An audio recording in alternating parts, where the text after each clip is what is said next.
The laughter came first. Sharp. Public. Cruel. "That car is junk," the millionaire said, waving his hand dismissively at the old Mustang. "Scrap metal pretending to be muscle."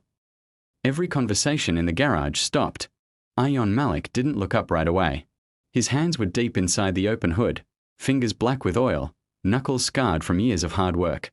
The Mustang before him was a 1967 fastback, paint faded, chrome dulled, but the engine bay was spotless. He wiped his hands slowly on a rag and finally turned around. The man mocking him wore a tailored suit worth more than Ayon's monthly income. His watch alone could pay Ayon's rent for a year. He stood with 2 assistants and a bodyguard, eyes full of arrogance and boredom. Ayon was used to looks like that. He was a single dad. A poor mechanic. And this garage, squeezed between a bakery and a shuttered phone shop, was all he had left after life took everything else. "My daughter likes this car," Ayon said calmly. "So it's not junk." The millionaire laughed louder. "Your daughter has bad taste then. That thing wouldn't survive a lap on a real track." Ayon felt something tighten in his chest, but he swallowed it. He'd learned long ago that pride didn't pay bills. Silence did. Work did. What the millionaire didn't know was that this Mustang wasn't just a car. It was a promise point. 5 years earlier, Ayon's life had collapsed in one night. His wife, Sarah, died in a hit-and-run accident while coming back from a late hospital shift. Ayon had been left alone with their 6-year-old daughter, Zoya, medical bills piling up, and a future that suddenly felt impossible. He sold everything except 2 things: his tools and this Mustang. The car had belonged to his father, a brilliant engineer who once worked on experimental engines before dying poor and forgotten. As a child, Ayon used to sit beside him, listening to stories about power, balance, and machines that could change the world if given a chance. When his father died, people said his ideas were useless. Too ambitious. Too expensive. Junk. Ayon kept those notebooks hidden under his workbench. The millionaire, whose name was Victor Hale, was one of the most powerful men in the automotive world. His company was racing to build the next revolutionary engine, a clean energy system rumored to be worth billions. Investors were watching. Deadlines were closing in. And Victor was losing. That day, he had only come into the neighborhood garage because his prototype car had broken down nearby. His engineers couldn't fix it. When someone mentioned a local genius mechanic, Victor laughed but followed out of curiosity. Now he stood mocking the very man who could solve his problem. "Can you fix my car or not?" Victor snapped, pointing outside. Ayon nodded. "I'll take a look." Within minutes, Ayon diagnosed the issue. A flaw in the energy distribution module. Tiny. Overlooked. Fatal under pressure. "This design will fail again," Ayon said quietly. "You're forcing power instead of guiding it." Victor scoffed. "You think my engineers missed that?" "Yes," Ayon replied. "Because they didn't grow up fixing broken things with no money." The assistants gasped. Victor's face hardened, but when Ayon adjusted the module, rerouted the flow, and restarted the engine, the car purred like it was alive. Silence replaced laughter. Victor stared at the engine, then at Ayon. "Who taught you that?" "My father," Ayon said. "He designed something similar. Years ago." Victor paused. "Show me." Ayon hesitated. Trust didn't come easily anymore.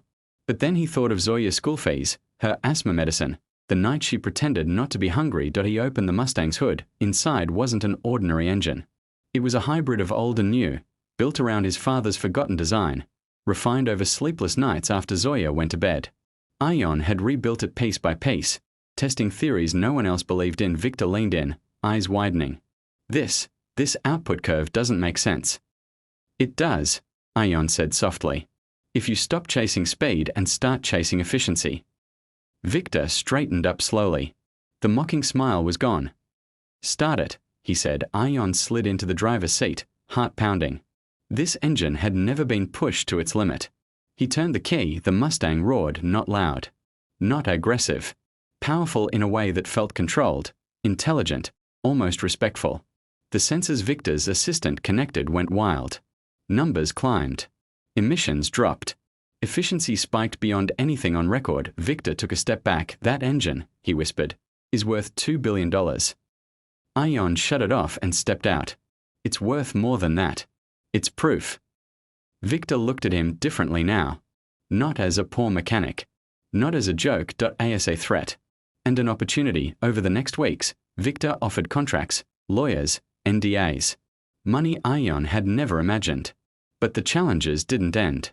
Victor tried to take control, to rebrand the engine, to erase Ion's father from the story. Ion refused. They argued.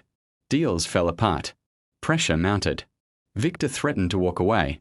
Then Zoya collapsed one night from an asthma attack. The hospital bill nearly broke Ion. For the first time, he almost gave in. But when Victor saw Ion sleeping in a hospital chair beside his daughter, still wearing oil-stained clothes, something shifted. Victor remembered his own childhood. A father who was never there.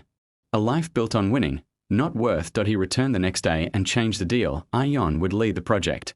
His father would be credited. Zoya's medical care would be covered. The engine would remain clean, affordable, and accessible. The launch changed the industry.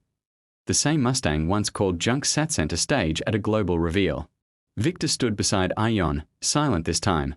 While the world applauded the man they almost ignored years later, Ion still worked with his hands. Zoya sat in the passenger seat, smiling, safe, proud. And every time someone laughed at something old, broken, or forgotten, Ion remembered that day in the garage, because sometimes the world calls something junk only because it doesn't understand its power yet, and sometimes the strongest engines are built by people who had no choice but to keep going. The applause faded, but Ion's worries did not. After the global reveal, the world saw him as a miracle mechanic, a genius pulled from nowhere. But behind closed doors, life became heavier than ever. Fame did not erase fear overnight. Money did not heal old wounds. And power, Ion quickly learned, always came with strings. Victor Hale's company headquarters felt like another planet to Ion. Glass walls, silent elevators, people who spoke in numbers instead of emotions. Engineers watched him carefully, some with curiosity, others with jealousy. Many couldn't accept that a poor garage mechanic now led a project they had failed to build. In meetings, Ion's ideas were questioned relentlessly. Not because they were wrong, but because they came from him. You don't have a formal degree from a top institute, one executive said bluntly. You don't understand corporate pressure, another added. You think emotionally, not strategically. Ion listened quietly, just like he had listened to insults in his garage for years. But inside, the pressure grew. Every delay, every test failure, every raised eyebrow reminded him that one mistake could send him back to nothing. Home. Zoya sensed the change. You don't smile anymore, she said one night as he tucked her into bed. Ion froze. He forced a smile, but it didn't fool her. Amy used to say smiling fixes tired hearts, Zoya whispered. Ion turned away so she wouldn't see the tears. The engine project faced its biggest challenge 3 months later. During a high-stakes trial, the system overheated under extreme load. Alarms blared. Investors panicked. Social media exploded with doubt. This is why untested ideas fail, critics said. A street mechanic cannot handle billion-dollar responsibility. Victor called an emergency meeting. His tone was sharp again. Familiar. They're losing faith, Victor said. Fix this fast, or we pull the plug. Ion stayed silent until everyone finished talking. Then he spoke. The engine isn't failing, he said calmly. It's being pushed the wrong way. You're trying to impress people instead of respecting the design. Victor stared at him. You're saying the problem is us. Yes, Ion replied. Just like before. The room went quiet. That night, Ion returned to his old garage alone. Dust covered the floor. The lights flickered. He opened his father's old notebook, the same one everyone once mocked. Between faded sketches and handwritten equations was a line he had ignored for years. Power without patience destroys itself. Ion finally understood. The next day, he redesigned the test parameters, reduced aggression, improved balance, changed how the engine learned instead of how it performed. When the system ran again, it didn't just survive. It adapted. Efficiency rose. Heat dropped. Stability became flawless. The same executives who doubted him now clapped. Investors returned. Headlines changed overnight, but Ion didn't celebrate because success had reminded him of something dangerous. The higher you rise, the harder the fall, and somewhere deep inside, he felt a storm coming.